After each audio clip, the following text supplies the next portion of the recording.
Aujourd'hui, je voudrais essentiellement me prononcer sur les dérives verbales qu'on assiste de façon hebdomadaire lors de nos émissions du dimanche et surtout que les vecteurs qui portent cette parole, qui viennent détruire la jeunesse, sont des gens qu'on présenterait comme des êtres crédibles.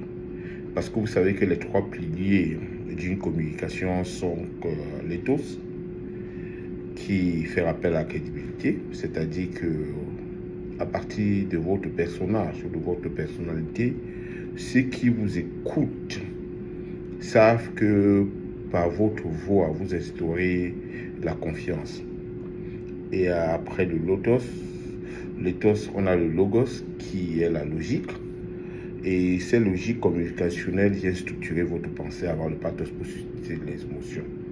Donc quand on présente quelqu'un à la télé comme un expert financier et qui vient à la suite de sa présentation nous fait croire que un homme n'est pas endetté parce que le volume de sa dette est inférieur à quelqu'un 10 000 fois plus riche et 10 000 fois plus endetté que lui, ça devrait nous poser un problème. Un problème d'abord de crédibilité parce que si vous n'avez pas franchi le premier point du triangle sur la crédibilité et votre autorité, qui est l'éthos, je cesse de vous écouter.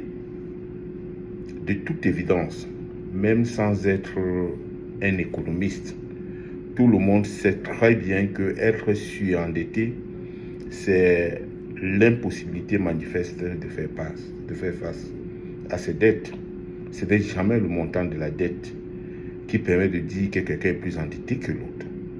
Ce qui compte, c'est le poids de cette dette par rapport à ce que tu gagnes ou tu produis.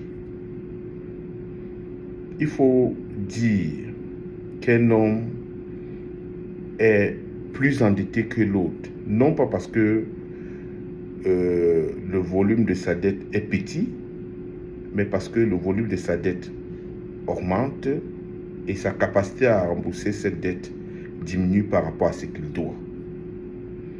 Autrement dit, l'endettement se juge sur la proportion, pas uniquement sur la valeur absolue. Et un cas d'école, je prendrai mon cas. Quand j'étais enseignant, dès le premier